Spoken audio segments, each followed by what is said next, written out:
Hayya kami sudah waktu tada televisi ONN ini kun kopi demokrasi magala Finfinneerraa qophaa'ee isinii darbaa jirudha. Qophiin keenya irraa kan xiyyeeffatu haala yeroo irratti qophii har'aa keessatti keessummaa tokko qabatee dhiyaateera. Keessummaan kiyya obbo Gaashuu Lammeessaa jedhama. Miseensa Shalee Gumii Sabaa Adda Bilisummaa Oromoo fi itti gaafatamaa damee dantaa jaarmiyaa siyaasaa Adda Bilisummaa Oromooti. Nordofaan afeerraa kooti Andassoo Duulaa kan isin keessummeessu. Bukan cuma kalau dua bulan dulu kesana infada.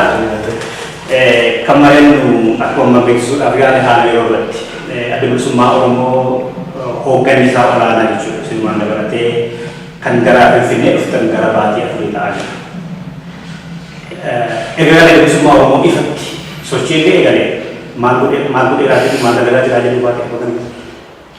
Ayah Fayat ini, aku mendengar Bati sadi darbe gara baatee fafarra jirachuudha kun yeroo dheeraa miti waggaa 27 uummata kanarraa kan dabee ture biyyatti erga gallee gaafa September 15 sana booda uummatuma keenya wajjin wal arguu turre yeroo gabaabaa booda garuu uummati keenya godinaalee Oromiyaa hunda keessatti Adda Bilisummaa Oromoo biyya galuu isaa gammachuu isaa ibsachuuf jaalala dhaaba kanaaf qabu ibsachuudhaaf jecha simannaatu godina Oromiyaa hunda keessatti qophaa'ee ture. Simannaan kun guddoo dhaaba kana dalagaadhaan qabee hoogganaalee dalagaadhaan qabee uummati keenya godina hunda keessatti ilaalcha dhaabichaaf qabu, jaalala Adda Bilisummaa Oromoof qabu, fedhii saba kanaaf qabu, ammas immoo nagaa, dimokiraasii, walqixxummaa, bilisummaa fi walabummaa saba isaatiif hammam jaalala akka qabu kan kanaaf dhaabbates dhaaba kana Adda Bilisummaa Oromoo ta'uu isaa hubatee godina Oromiyaa hunda keessatti hoogganni keenya bakka bakkatti bobba'uun uummata keenya simannaa qopheessee fi dubbisuu akeeka dhaaba kanaa ibsuu barsiisuu uummata wajjin wal arguu fi yaada waliif qabaatu san hunda walitti himachuu sana keessatti turre yeroo dheeraadhaa sanaan qabamaa ture. Sanaasis immoo caasaa dhaabichaa biyya keessatti diriirsuu akka dhaabaatti immoo imaammati dhaabaa akeeki dhaabichaa biyya keessatti hojiirra ooluu qabu kan jedhu caasaa dhaabaa biyya keessatti diriirsuu fi waajjiraalee dhaabaa aanota irratti godina irratti bakkoota adda addaa Oromiyaa keessa jiranitti waajjira dhaabaa uummata Oromoo wajjin taa'anii banuudha. Kanatti waajjiroonni banamanii bakka bu'ootiin dhaabaa immoo bakka bakkatti ramadamuudhaan dabballoonni, miseensonni, hoogganni, qondaalli dhaabaa hojii dhaabichaa lafa jalatti jalqabee jira jechuudha. Kanarra jirra marga dhufne. Maal aku itu malura perhatian umat kan cuma menurut komposisi mati simana sani pada saya kata itu garu dewa daerah boda wan rawatan wan tula baratan awas karena umat dia mohonkan sesaat ketika wan ini bukan buta itu akan sih ada tu wan mata kalinya rabaran ne cuma budak kerja wanti guddaan nuti baranne ummati Oromoo akeeka dhaabaa jalatti kadhumaan bahee akeeka kana hordofuudhaaf jedhee ka wareegame jaalala hammam dhaaba kanaaf akka qabu dhaaba kana caalaa kaayyoo dhaabni kun fudhatee deemuuf warraaquuf hammam jaalala akka qabu gatii aarsaa bilisummaa jedhee kafalaa bahee sana Adda Bilisummaa Oromoodhaan bakka nu gahaa jedhee amantaa guutuu dhaaba kana irratti qabaachuu isaa tokko barnoota guddaan nuti amantaa guutuu kennuu duwwaatu hin taane nuyi egaa biyya kana keessatti bilisummaa Oromoo humnaan dhiibamee bahee waggaa 27 akkas ga'ee jechuudha. Waggaa 27 kana keessatti dhaloota haaraatu dhalate. Bakka Adda Bilisummaa Oromoo qaamaan waajjira banatee caasaa diriirfatee hin jirre mootummaa gabroonfaa keessatti dhalate. Dargaggeessi amma jiru yookaan qeerroon amma jiru jechuudha. Dhaaba kana arganii hin beekan. Ammoo akeeka dhaaba kanaaf itti fudhatanii nuyi dhaabaa wada jedhanii simannaan kasii qopheessu Adda Bilisummaa Oromoo qopheessu jaalala agarsiisu deeggarsa kana fakkaatu dhaaba kanaaf dhiyeessuu isaanii qeerroo kana makan dhaaba kana fi hoggana isaallee arganii hin beekne akeeka kana fudhatanii keenya jedhanii itti maxxansanii simannaa akkasii gochuun wareega akkasii dhaaba kanaaf kaffaluun hegeree saba kanaaf waan baay'ee nu barsiise jechuudha. Dargaggoonni illee dhaaba kana fuudhanii tarkaanfachiisuudhaaf biyyicha gara nagaa tasgabbii fi misoomaatti deebisuuf akeeka dhaaba kanaa jalatti qophii ta'uu isaanii nu agarsiise jechuudha. Gara keenya kan arginu uummata kanarraa qabaran. Nuyi immoo akka hoogganaatti galteenyee ilaalleerra waan kana. Waan simannaa uummati keenya fedha dhaaba kanaaf qabu, gargaarsa fedha dhaaba kanaaf qabu ilaallee gamaagamnee adda bilisummaa Oromoo abdii uummati kun dhaaba irraa qabu kana bakkaan ga'uuf murannee hojjechuun murteessaadha jenneetti kanaan irraa jechuudha. Murannee hojjennee fedhii uummata kanaa yaada uummata kanaa bakkaan ga'uudhaaf qophii gargaarsa. Uummanni amma fedhiidhaan jaalatee isaa horee gamuutiin amma fakkeenyaaf bakka adda addaatti waajjiraalee eegaltanii tochi keessatti qoonni uummataa kam ture? Qoonni uummataa olaanaa. Waajjira qabannummaa nuti baajatatti baasee humna namaatti onnoo godhee kanaan tures kan onnoo godhan. Waajjira kana uummatatti banataa jira. Uummatatti banatee adda bilisummaa Oromootti waamaa jira jechuudha. Dhaaba kana namootatti mul'amadha. Dhaabni namoota saramadee uummatatti kan jiraachisu, kan nyaachisu, kan bobaasu, mana waajjira isaa kan kafalatu baasii isaa hunda uummata jechuudha. Naannoo Oromiyaa hunda keessatti kan kana godhaa jiru. Kun egaa uummatichi qabsoo saba Oromoo ofitti fudhatee jira. Dinagdeedhaan nu tuquuf, siyaasaan nu tuquuf, hawaasummaan nu tuquuf wareega hundatti kennee kooti jedhee ofitti fudhatee jira jechuudha. Kanaaf waajjira kana uummatatti banataa jira. Adda bilisummaa Oromoo taliiguu gaggeessuu fi akeeka isaa keessatti barsiisuu kanatti jira.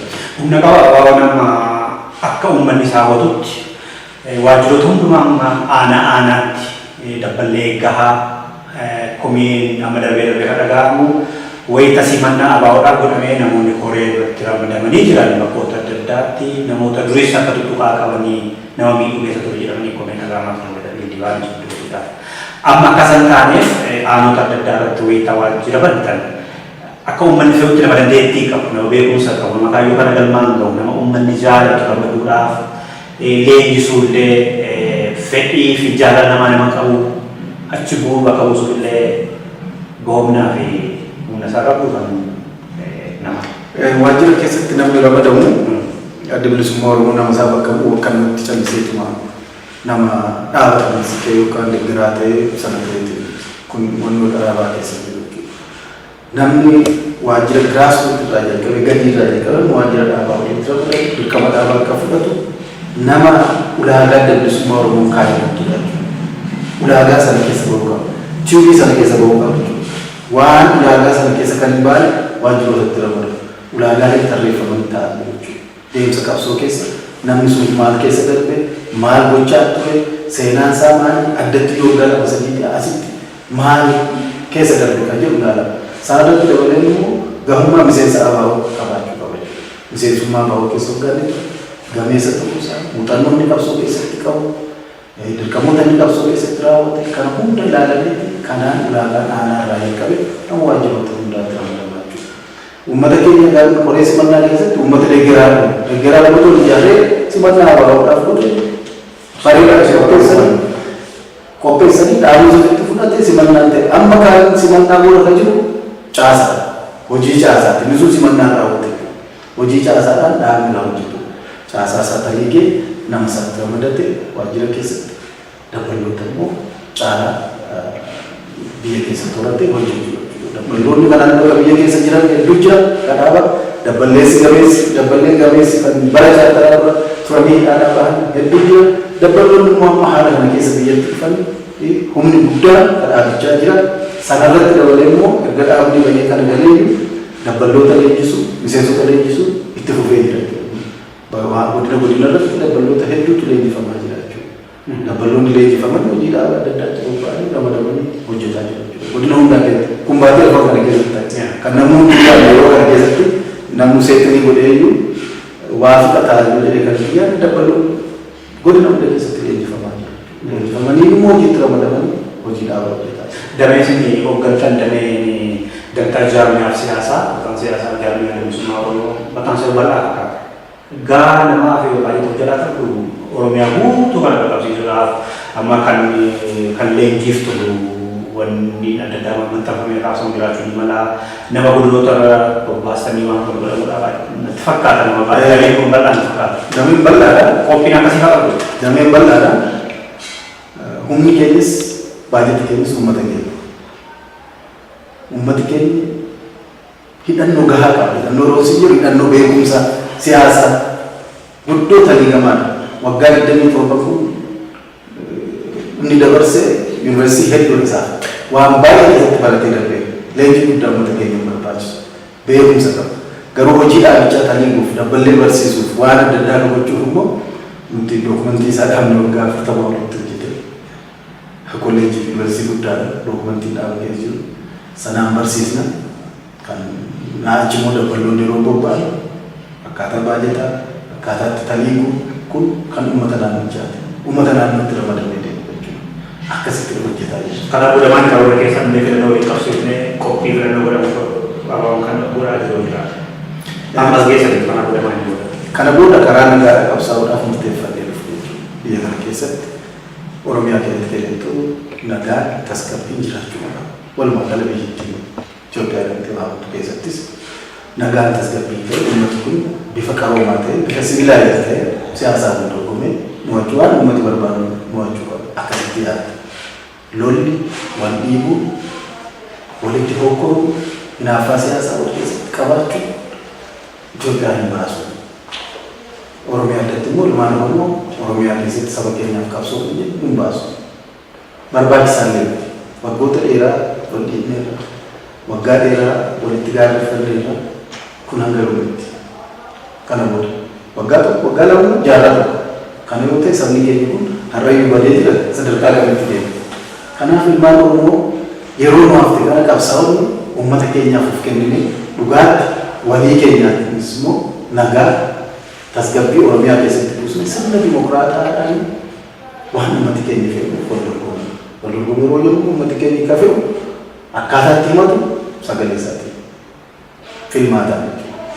Kana keessatti nuti sakkeetta siyaasaa bilisummaa Oromoo qabatee jira. Dhaabbileen biraa sakkeetta siyaasaa qabatanii jira Oromiyaa. Wal dorgomnee karaa nagaadhaan waan uummati keenya fedhu fudhachuu. Addi bilisummaa Oromoo akeekisaa moo'ataadha taanaan uummata isaa sagalee kennee fi qabsoo itti fufee biyyicha guddisuu mishoomsuu gara sirna dimokiraasii fi walqixxummaa dhugaa irratti uummaticha ceesisuu jechuudha. Chaansi kan Oromoo takka argate galuun haala gajeelu. Karaa baay'ee dhugaa sirnaan dhaabaan mo'amuu isaa godhatee isatti amuuf qopheessu. Kan nuti jennee ni fudhatu uummati fudhachuu. Uummati fudhachuu ni nama maalummaa. Filmaati kan uummata. Gara bosonatti ni ta'e.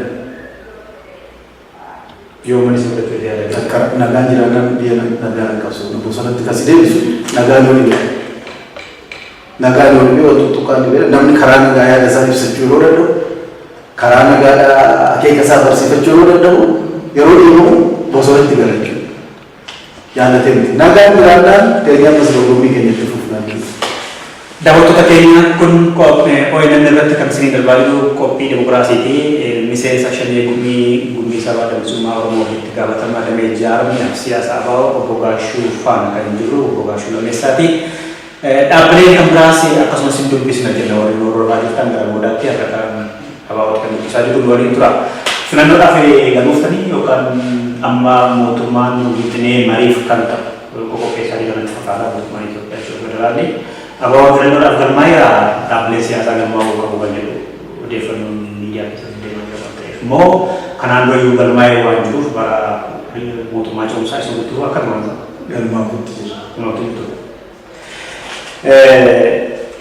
Obbo Gaashuu amma bilisummaa Oromoo erga gara baatii afurii ta'uuf kan deemu hooggansa isaanii keessa seene haala amma walii gara Oromiyaa fi Impaayera Itoophiyaa keessa jiru yoo xiinxaltan maal jechuudhaati maaltu baachuuf maaltu jedhama haalli miitii jedhamu. Haalli biyya keenya keessa jiru walumaa gala gam tokkoon jijjiirraa siyaasaa jira. Jira deemsa gaariidha kun biyyattiin Itoophiyaan argattee kan beellada carraa kana. Jijjiirraa siyaasaa jiru kana keessatti immoo dhugaatti nutis qooda guddaa keessaa fudhannee gara sagantaa itti aanutti boqonnaa itti aanutti dabarsuudhaaf murteeffannee jirra jechuudha. Kana keessatti ammoo gara biraan jijjiirraan har'a argame kun keessattuu Oromoodhaan kan argame jijjiirraan Oromoodhaan argame kun tuttuqaalee hedduutu jira kan fiixan baaneef waan dhiibbaan mul'atu jira jechuudha. Dhiibbaaleen kun akka isaan guddootti karoora isaanii bakka hin geenye yaadi keenya.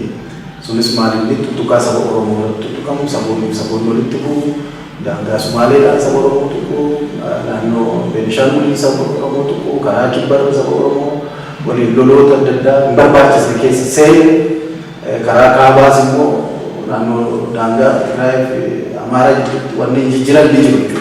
Wanni kun tasgabbii argachuu qabu. Tasgabbii siyaasaa argachuu qabu. Ollaan baroota dheeraaf waliin nagaadhaan bulanii yeroo amma jijjiirama kana dhufe keessatti wantoota kun barbaachisaadha.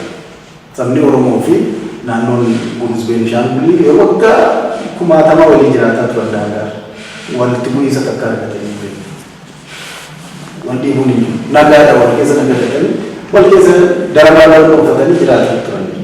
Har'a garuu haala kana keessatti saba Oromoo daangaatti dhufanii lafa mijoorraa buqqisu, ajjeesu, qabeenya saamuu kana kanatti mul'atu. Kun haala yaaddessaadha.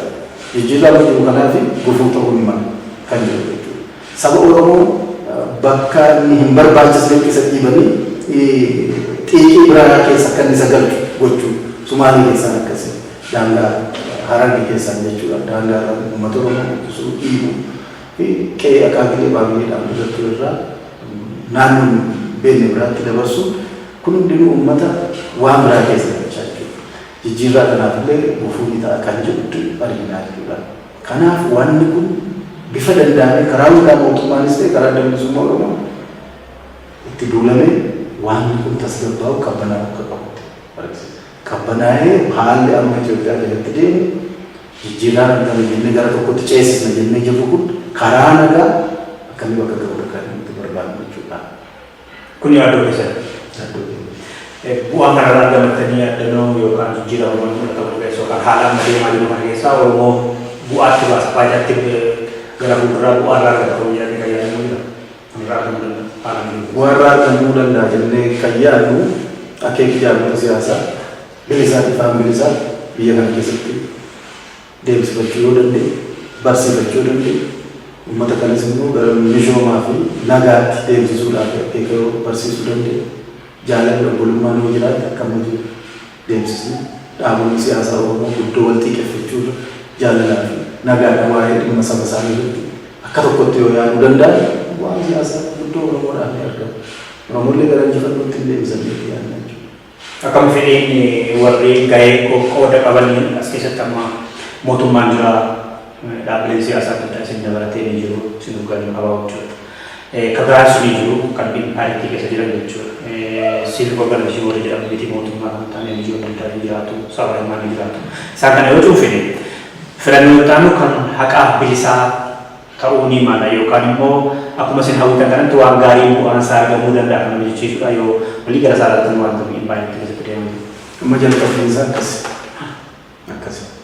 Dhaabonni siyaasaa kan hin galmaa'innis yoo sirnaan galmaa'an piroosesiin sun yoo dafee xumura lafa dhaabbachuu dhiise dhaabonni siyaasaa kaanis immoo ifaaf bilisaa yoo isaan dorgommii kana keessatti seenan walii isaanii takkaa'uu dhiisan walii isaanii xiqqeeffachuu dhiisan yoo akeekuma isaanii barbaadan saba Oromoo barsiisan qoonni qooda kana keessatti yoo fudhate filannoon kun ni qaama.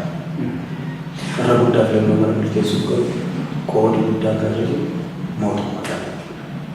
Baay'ee mootummaan haala filannoon itti deemu piroosesii sirnaan yoo karaara deemsise paartoliin akka isaan galmaa'an yeroo filmaata akka ilmaan haqaa keessa akka ta'e qaamni kana yoo deemse karaa gaarii deemu. Amma egaa tarii nayaa isa jedhu gaafatan tuttuqaa jira jettanii Oromiyaa keessa. Tuttuqaan kun immoo karaa daangaa kallattii kibbaa boornaa mijigan bahaan Oromiyaa bahaa jechuudha. Harargeedhaan dhiyaarraa gara Wallaggaatti dhumamu mul'ata. Torbeen kanallee namoonni akka du'aa jiranidha. Mali tuttuqaa kanaa eenyu yookaan maaliif tuttuqaa mudan baate amma Oromoon bara Abbaa Isaayyaas du'aa bara Dr. Abiyyis du'aa jiraa jedhee malee mul'ata. Hiriirri godhamaa jiru boorniin kanaa jechuudha. Mali tuttuqaa kanaa eenyu jedhee bara qabu. Madda tuttuqaa kana ammatti indikeet gochuu baannu tuttuqaa jechuudha. Kariyoota sirni kun jijjiirama sirna kana keessatti hin barbaanne madda tuttuqaa kanaa ta'uu barbaada. Lama mirga sabni Oromoos ta'e sabootii sabaaf sablammootii biyyattii amma argatan jedhamu kanaan warri irraa dhaamatan yoo jiraatan daangaadhaan madda tuttuqaa kana qabu. Garuu tuttuqaan kun walumaa gala nageenya uummata Oromoodhaaf sodaachisaa uummati keenya lafa isaarratti akka inni sodaatu dhaamotee bulu. Yeroo hunda nagaa dhabee jeeqama keessa akka inni jiraatu kan isa godhu waan ta'eef maddeen tuttuqaa kanaa inni qoratamee tasgabbii argachuu qabu. Kanaaf maddeen tuttuqaa kanaa ammatti kan itti yookiin qabu baattee wanti baay'een isa jijjiirama kana booda waan dhufeef warras jijjiirama kanaaf fedhan qabanii fi yookaan immoo irraa dhaamatan ta'uu ni malu jedhu. Amma akka isin dorgomaa paartii siyaasaa Oromiyaadhaaf abbummaadhaan dhimmu tokkotti fi akka mootummaa biyya bulchuu paartii Dimokiraataa Oromootti waliin teessanii madattanii kanarratti karaa nagaadhaan tasgabbii argatu gaaffiin isa jiraate rakkin isa jiraatu tuqaan kun akka inni dhaamuu danda'uuf waliin dubbataa jirtu tuqaa waliin gargaartu. Uummanni sagantaa kana hordofan qawwee nurraa dhaabbatu mala doonii nurraa hafu mala dhaabbatu akka amma gaammisii wal akka jiru jechuudha. Nuti gara keenyaan irra guddaa humnaatiin qabnu kan nuti yaaddoo keenya mootummaatiin rakkina keessa uummati keenya akka jirutti waliin illee mari'achuu waan kun immoo uummata keenya irraa akka inni dhaabatu gochuu mootummaatti inni hundaa yoo dandeenya miidiyaatti waan kun dhaabbatu sana qofaan uummata keenya waan irraa dhaabatu hedduutu jira. Yeroo hundaa tuttuqaa kanaan isaatu karaa biraadhaan waraanni uummata sibiilii keessa yaa'u waraanni fe'atee magaalaa keessa yaa'u meeshaa waraanaa fe'atee magaalaa keessa yaa'u nageenya uummatichaaf yaaddeessa uummatichi dhaabatu bara dargiirraa akka kanatti lafatti dhiichisaa turan bara yaaduu akka kanatti lafatti dhiichisa waraana nagaan bahee nagaan galuurraa dhaamuu kana arqee gabaa dhaqee nagaan galuu iskuula dhaqee nagaan galuu dhaamata wantaaddara. Tadero biyya kana keessatti akka bakka nama sodaachisu qabeetta namaa beeku. Silaa isa inni uummata tiksa jedhamee akka pirinsipiliidhaan taa'uu irra dhiisee uummata sodaachisaatti deema.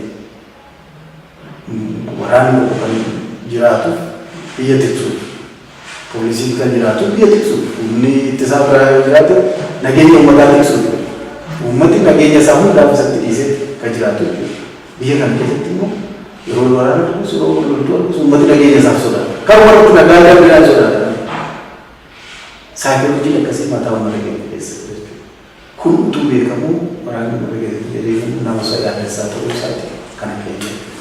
Kanaaf waliin haasaa furmaata irratti taa'aa jennee ta'uu qabda. Biyya kana immoo dhaabbilee bilisummaa Oromoo kan miseensa ta'ee dhaabbileen siyaasaa Oromiyaa keessa jiran yoo rakkoon uumame karaa ittiin waloon teenyee mari'annee falti argannu kan dhiibbaa waltajjii dhaabbilee mormitoota kan inni qulqulleeffatanii yoo waan isaanitti maal nama fayyadamu? Faayidaa ni qabu karaa sirnaatti dhimma baay'ee maaliif waan dantaa saba Oromoo ta'e hundarratti dhaabbileen siyaasaa akka tokkotti yaaduu akka tokkotti waliin hojjechuu kan jiru. Waan kana sirnaan qabannee irratti hojjennu bareedaa irratti goone waan inni uummata keenya irratti walitti dhufnee iddoonaa qulqulluudhaan waliin haasofne lakkii waan uummata kanaa kanatti baasu uummata keenya karaa kan yeroo deemnee uummata keenya gara tokkotti ta'uu danda'a nagaa argachuu danda'a mishooma argachuu danda'a tasgabbii argachuu danda'a dhaloota dhufullee akkanaan nu guddachuu danda'a jennee dhaabbata siyaasaa irratti hirmaanne sana duubaan uummata nu dhaggeeffamu keessatti hirmaachisna jechuudha. Bifa kanaan mootummaan illee qaramee yaada kana fudhatee yaada kana hamma dandeettii isaa qayyamee fi hojiirra oolchaa oollee karaa misha ta'e tokkotti dhibaatanii jechuudha. Amma waltajjiin sun erga banamee booda immoo gaafa dura uummanni gammadee ture baay'een isaa. Amma immoo hagi tokko siyaasumaan malee hojiirra ooluu miti walitti akka jiru fakkeenyaaf hoggaa kaasan ergasiitti daangaa warra kan banne kan jechuudha. Daangaarraa du'uun dhaabbannee waraanni mootummaa federaalaa Tigraay keessaa bahee karaa buree Oromiyaa galeeraa waan jedhan jiru. Waraanni sunis akka deemu hin beeku garuu qawwee mukaa jiru dubbatama. Kanaaf mariin sun iyyuu siyaasaa fi sawaa himaa irratti dhamaadhee lafarra bu'uu wal jedhan shakka jiru. Shakkii akkasii kana maalitti uummata nama nuti akka bilisummaa Oromootti ka jennu waan dhaabni keenya godhu siyaasaa waan fayyadamu. Iftoomaa qulqullummaa uummata keenyaaf waan baasu. Kanaaf uummata bilisummaa Oromoo yaadata. Ifa jechuudha. waan itti waan tajaajilu waan ministeera fiigee qopheessi waan qulqulluuf dhala uummata kanaaf gara tokkotti waan siyaasaaf wanti fayyadamu takka kanatti haa ta'u garuu akka inni siyaasaaf fayyadamne irratti hojjechuutu qaba. Uummati keenya madaa bara dheeraa madaa'e mootummaan kun siyaasaaf waan baay'eetti dalagaa uummata kana waan barbaadeetti jira miidiyaa irrattis waan barbaadeetti uummata dhugaa fakkeessi waan baay'ee fuuldura ka'a garuu lafa irratti waan akka madaa qaba bara dheeraa qaba jechuudha kun kana mamti bara nugusichaa irraa kaasee dargii irraa kaasee hanga bara yaadu waan akkanatti ta'e waan fedhe yeroo mara jijjiirraa fedhe feefi ummatichi dhugaa jedhee yeroo itti fudhannee jiraachuu dhugaa taasisuudhaaf dhaabonni siyaasaas mootummaanis waan jedhe gochuun qaba waan miidiyaa irratti jedhe gochuun qaba waan lafa irratti karoorfatu jedhe gochuun qaba. Kanaaf adda bilisummaa Oromoo waan haqaati jedhee ittisa yeroo araara kanaa illee biyya kanatti araarumatti beekan waan qulqulluu waan siyaasaaf kan wal jala daddabartee waa gootu sana hin jiru jechuudha. Ammas inni kun waltajjiif akkas akka ta'uu fi gama keenyaa irratti hojjetu. Dhaabota siyaasaa biraas mootummaanis yookaan paartiin irraa mootummaa naannoo Oromiyaa bulchus kanarratti hojjeta jennee dhaabatu. Uummata Oromoo garuu kana booddee siyaasaaf waanti fayyadamee bira darba jechuun hin jiru. An dhugaa kan seenu argina uummata kana keessa deemu uummati kun baay'ee dammaqaadha. Akkuma isin jedhee waggaa 27 yuunivarsiitii guddaa namni waggaa 27 barataa yuunivarsiitii. Sigan waggaa 27 barataa reebame, hidhame, ajjeefame, sobame, deegee waan baay'ee barataa. Har'a siyaasaa fi uummata Oromoo kanatti fayyadamee kana booddee dabarraa waan dalagatu. Guyyaa gaafa jettu sana sitti fakkaata. Waan ummaticha goomsitee dabarsitee sitti fakkaata gaafa jettu. Garuu bulee waan tijjini goomsitee darbuu dandeessu. Waan jette sana hojjetu waan karoorsite hojjetu uummata kee sobuu dandeessu. Uummata kee ilaallattee nuuf qabsoofte. Uummata keef waan jette gochuu nu qabu. Adda bilisummaa Oromoos kan mul'atu. Kanaafuu itti rakkate waggaa beeku. Kanaafuu daraara sana hunda keessa galu waggaa mul'atu. Waan ummataaf jenne jedhamu qaba. Hayyee daawwattoota OMN ammas turtiin keessan wanni haa ta'u jennaan keessumaan keenya seensaa shanii gumii sabaa adda bilisummaa Oromoo obbo Gaashuu Lammeessaati. Obbo Gaashuun qoonni dirqama isaanii itti gaafatamaa dantaa jaarmiyaa siyaasaa yookaan siyaasaa jaarmiyaa adda bilisummaa Oromooti. Hayyee obbo Gaashuu eega kana dhaabni siyaasaa Oromoo nama walitti qabamni ADO fi Dimokiraataa Oromoo fi paartii Dimokiraataa Oromoo namoonni walitti makamanii adeemsisaniiru ifa ba'eera. Kana namoonni ifa hawaasni Oromoo yoo dhaabbileen siyaasaa Oromoo wal dorgoman baay'atan sagalee wal saamuutu dhufa. Kun immoo gaafa caffee fi paarlaamaa seenan sagaleen isaanii qoqqoodamuu ni mala jedhanii sodaatu. Kanaaf ka'umsi paartii kana lamaanii akka gaarii ta'etti dubbatu. Adda bilisummaa Oromoos dhaabota warii kana duris ta'e amma haasaa ture quba qabaataa dhufa hawaasni kunis akka sababaatti ni beekna. Amma akkuma isaan sun walitti baqan abaaboon kan kaayyoo fi yaadaan isatti dhiyaatu argee itti baquuf yookaan walitti makamuudhaaf qophiidhaaf. Qophiidha. Dhaabni keenya qophiidha. Waggaa dheeraas kanarratti hojjetaa kan ture jechuudha. Waggaa dheeraati jechuudha. Gaafa chaaftara biyya kana jalqaba 1991 dhaabota Oromoo qabsoo hidhannoo siyaasaan gaggeessaa turan shanni waliin wal ta'ee shan ta'etti dhufe biyya kana. Kana keessatti qooda olaanaa qabu dhaabonni kun wal ta'anii mana maree keessa waliin akka seenan kan godhe dhaabonni ta'an sana asis immoo tajaajila keessaa baanee dhaabota Oromoo hedduu wajjin biyya alaatti hojjetu taanee har'a waliin jirra jaalala tokko taanee kan dubbisummaa waliin jiru. Asuma dhiyootti ergaa Finfinnee gallee baatuma sadaan afaan kana keessatti dhaaba Oromoo ulfoo jedhamee waamamu waliin haasa'uudhaan nagaadhaan gara jaarmiyaa isaanii dubbisummaa walitti deebi'an akeeka dubbisummaa Oromoo sagantaa siyaasaa dhaaba waliin hojjetaa jira. Ammas taanaan akeeka kanatti kan amanu sagantaa siyaasaa bahee dhaabni kun qabaachuu qaama jaarmiyaa qabsaa'uudhaaf tokko ta'uudhaaf walitti dhufuudhaaf qophii jechuudha. Kanatti irratti illee hojjetaa jira jechuudha. PFD'n akkam ta'e? PFD'n tumsa. Jechuun as sambooliin dalagaa jiran sochii quunnamtii akka baay'een isaanii kan gara itti fakkaatan komandoo bilisummaa Oromoo. Akkuma jirutti jira jaarmiyaan sun. Jaarmiyaan PFD jira, hariiroon keenya akkuma jirutti jira, kan gaggeessu sadda bilisummaa Oromoodha. Kaayyoon keessa akkuma duraa sanatti jira wanti irraa haaraa ta'e. Mee haa jennu filannoo waggaa tokko booda gaggeeffamu booda yeroo bilisummaa Oromoo fi miseensonni PFD keessa jiran sun otoo mo'anii impaayera kana kan gochuu danda'u. Kan fuulduratti ilaala. Amma wanta amma jiru irraa kaanee yoo ilaalle rakkinoota ammas yookaan shakkii yookaan immoo yaaddoo isin qabdan kanarraa kaanee yoo ilaalle eenyurraa maaltu eegama akka gaariitti Oromoo irraa fayyadamuudhaaf yookaan immoo saboota Oromoo irraa fayyadamuudhaaf akka balaan hin dhufne jechuudha. Eenyurraa maaltu eegama? Dhaaba siyaasa ta'uu ni mala, hayyoota Oromoo ta'uu ni mala, warra kaanii. Hunduma keenya irraa ni eegama. Dhaabota irra karaa nagaadhaan biyya keenya qabsoon irraa mararraa eegama. Ummatoota Itoophiyaa jiran irraas addatti garuu mootummaa kanarraa eegama. Maaliif mootummaa kanarraa eegama? Dhaabotiin miseensa dhiyaatan ta'anii jechuun dhiyaatan ta'an baay'een isaanii naannoo isaanii bulchu jechuudha. Jeequmsi ta'aa jiru naannoo duraatti walitti dhufaa jiru jechuudha. Guddaa Oromiyaa kan xiyyeeffate jechuudha. Oromiyaatti kan xiyyeeffate.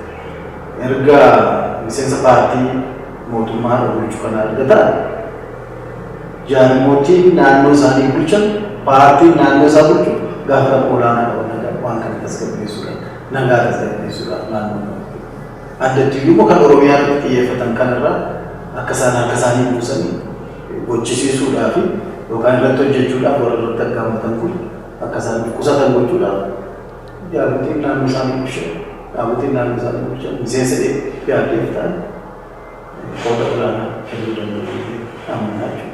Kanaaf mootummaa kanarraa eegama mootummaa gala hunda keenya irraa eegama saba kanarraas eegama nagaa buusuudhaaf garuu immoo irra guddaa mootummaan kun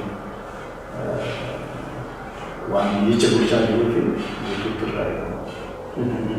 Amma durallee kaasnee ture waa'ee jeequmsa Oromiyaa keessaa kana yoo amma naannolee waliin qabnee ilaalle kibbi badaa as barbaadaadha. Gaambeellaa waan jiru. Tigraay nagaa Affaar fi hanga tokko waan jiru. Oromiyaa dhumantu irratti baay'ee jedhamee himata. Oromiyaa irratti maaliif baay'ee tuttuqaan kun naannoon biraa amma warri saba naannoo Amaaraa keessa jiran qawwee uleelee hiikkannee jedhanii dubbatamaa. Warreen mormitoonni isaanii biyya alaatii jiran illee ammallee hidhataa akka jirantu dubbatamaa.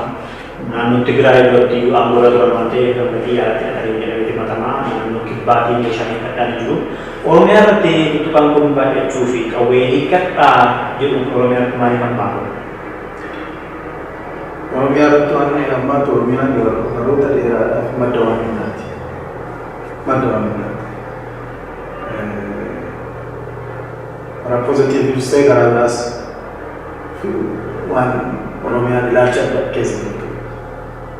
Nagaa biyyattii buusuudhaaf, biyya kana tokko gootee qabuudhaaf, hundee jireenya biyya kanaadhaaf poozitiivli Oromiyaan madda. Karaa biraas immoo saamamuudhaaf, qabeenyi ishee qoqqoodamuudhaaf, saamtonni sitti dhufanii asitti galanii biyyicha akka barbaadan gochuudhaaf dafqa qotee bulaa keenyaa saamu, dafqa hojjetee bulaa saamu, qabeenya lafa jalaa fi lafarraa qabu saamu Oromiyaan madda. Intirestii kan hundatu keessa jira. Kanaaf warri fedha kana dhaban waan barasan warri dhaban madda jeequmsaa gochuudhaaf namoonni taa'u. Kanaaf madda isaa akkas ta'u.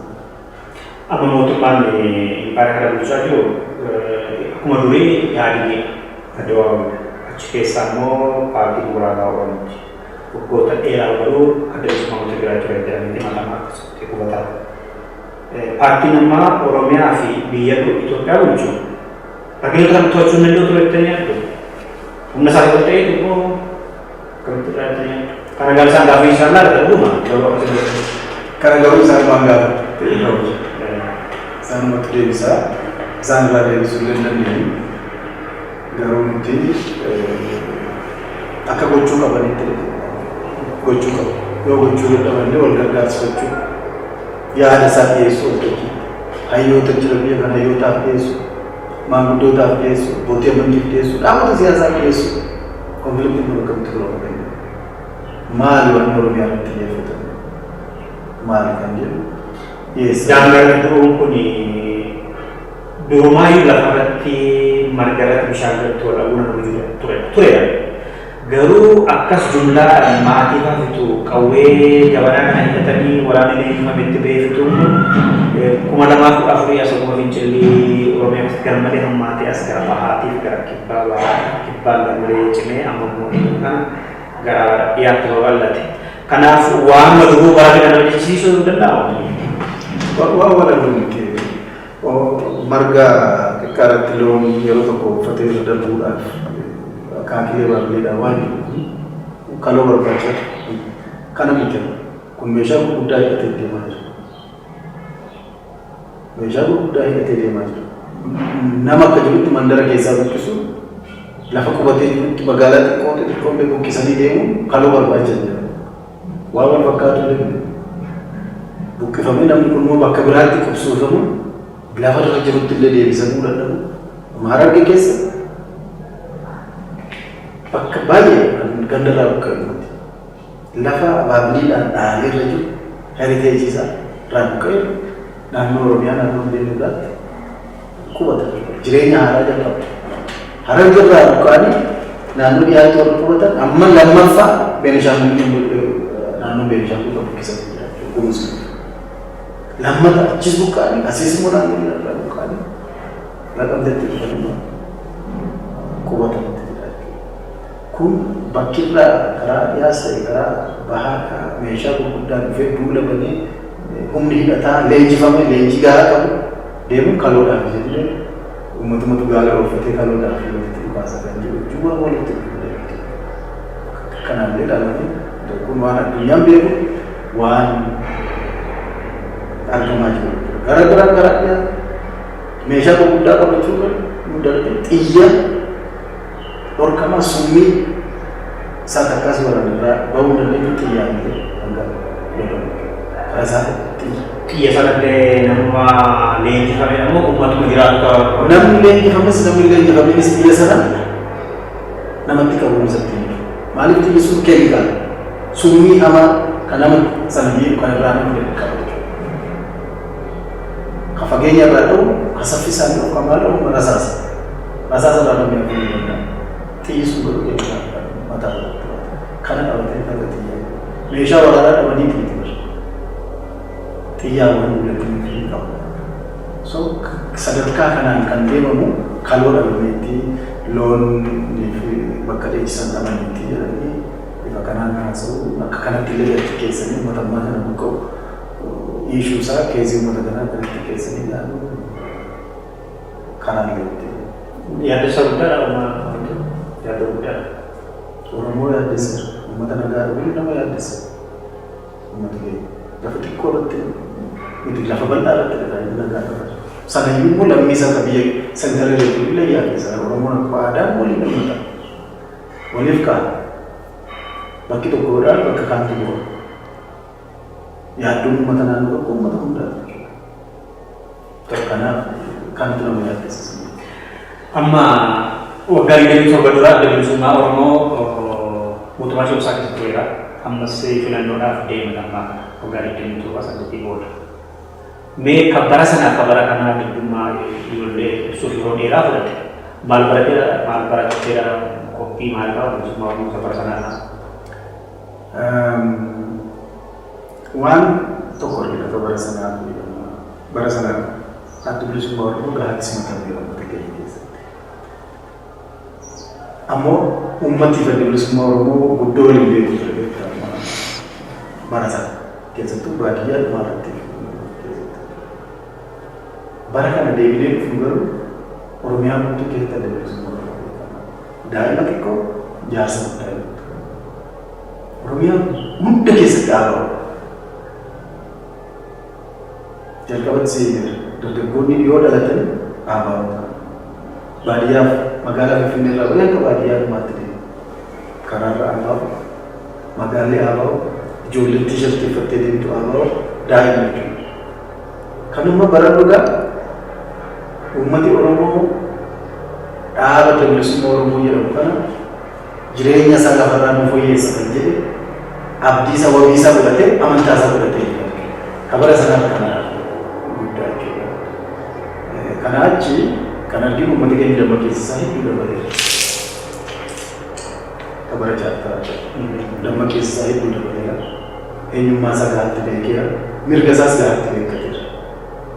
Mirgi isaa maal akka ta'e gahaatti beekee jira jechuudha. Kana achi immoo negatiivli immoo laattu uummati keenya isa bara jaartaa nuti seenne sanarra gaafa dargii gubirra amma akka malee saamamee jira.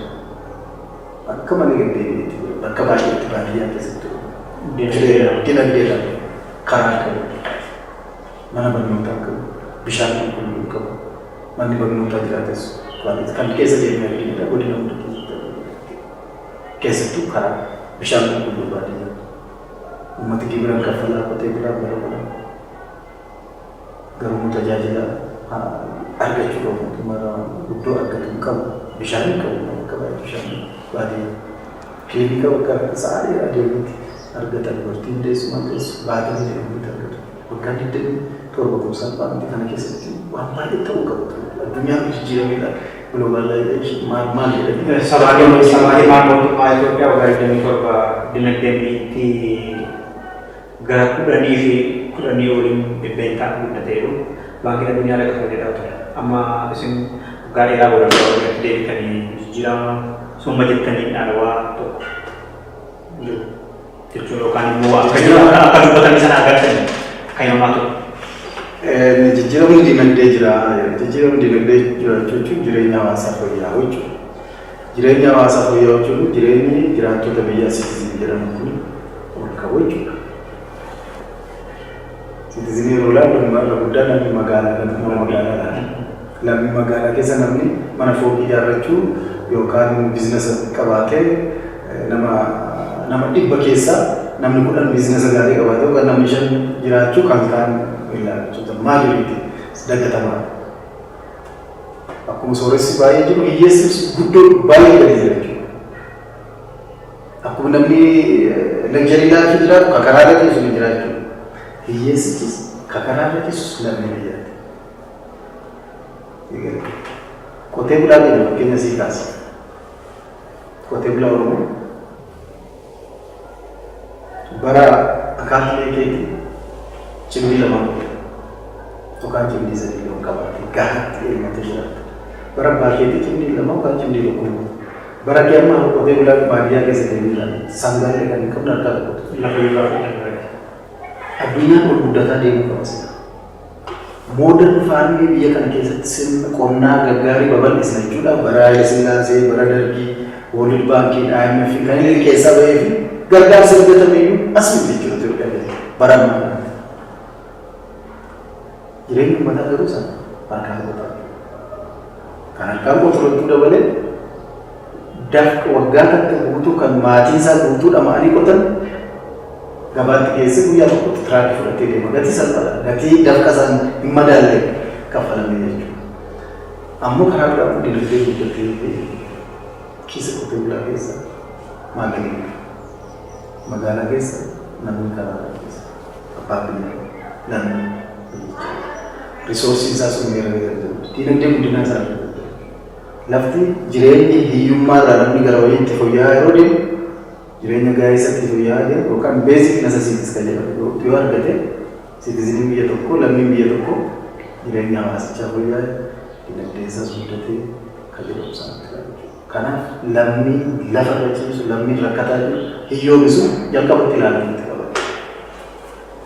Ayyee Boggaashoo nama kootiin gaaffii kootu mureera akka dhumarratti otoon carraa argadhee hawaasni Oromoo kan baay'ee isaan akka biraallee afaan kana dhaga'an otoo naa dhaga'anii nan fedha jettan yookaan yaadnaa beera kan jettan jiraate. Yaadni hundinuu waan nama dhuunfaa keessa jira garuu addatti akeeka bilisummaa Oromoo biyya galuusaa nagaa dimokiraasii tasgabbii biyyattii fiduu. Saboonni biraa adda bilisummaa Oromoo dhaamachuu qabu. Bilisummaa uummata Oromoo jennu bilisummaa saba biraati. Gabrummaa saboota kaanii yookaan saboota Oromiyaa keessa jiranidha. Oromiyaan bilisoomu sabni kamiyyuu bilisoomu wabii uummattoota Oromiyaa keessa jiran hundaati. Nagaan Oromiyaa keessatti bu'u nagaa saboota Oromiyaa keessa jiran hundaati. Saba kamiyyuu. Kanaaf adda bilisummaa Oromoo dhaamachuu kan qabne sabni bira nutis mirga keenya gaafachuun mirga saba biraa dhiibuu kan taane sabni Oromoo mirga isaa gaafachuun mirga saba biraa dhiibuu kan taane hubachuu. Kanas immoo warreen jireenya adda bilisummaa Oromoo dantaa siyaasaa irraa argachuudhaaf jedhanii bu'aa siyaasaa irraa argachuudhaaf jedhanii dhaaba kana akka saba biraa miidhuu danda'u akka dhiphummaatti akka biyya muree fuudhee saba biraa biyya keessaa baasu tokkotti ilaaluun karaa miti. Akeeka adda bilisummaa Oromoo bilisummaa uummata Oromoo jennu bilisummaa saboota hundaati. Keenya bilisoomnee sabni biraa akka gabroonu akka dhiitamu waan irratti ga'e saba biraa irratti akka ga'u hin barbaanne jechuudha. Kanaaf kan biyya kana nagaa tasgabbii mishooma guddina biyya argamsiisuuf waan akeeka kaayyoo adda bilisummaa Oromoo hojjetu bakka ga'uudhaaf akka dhufne waan ta'eef uummata Oromoos kana gahaatti ni hubata. Uummata Oromoos kana gahaa guutuutti ni deeggara. Uummata keenya irraa abdii qabna. Uummatichi abdiif jaalala dhaabarraa qabu. Adda bilisummaa Oromoo irraa uummatis kana qabna. Kana nu dubbata waan jechuudha. Tole daawwattoota keenya kun ONN irraa kan isinii darbaa ture qophii dimokiraasii kan jedhudha. Keessumaan kiyyaata miseensa shanii gumii sabaa adda bilisummaa Oromoo kan itti gaafatamaa jaarmiyaa fi damee dantaa jaarmiyaa siyaasaa obbo Gaashuu Lammeessaa turanii haala adda addaa qaamni waliin mari'achaa turre irraa waan hordofaa turtaniif guddaa galatoomaan galata keenya kana inni qopheesse dhiyeessisanii galchuudhaan darsuu duulaa turanii obbo Gaashuu ammas guddaa galatoomaa fayyaadhaa guyyaa turatti deebi'u.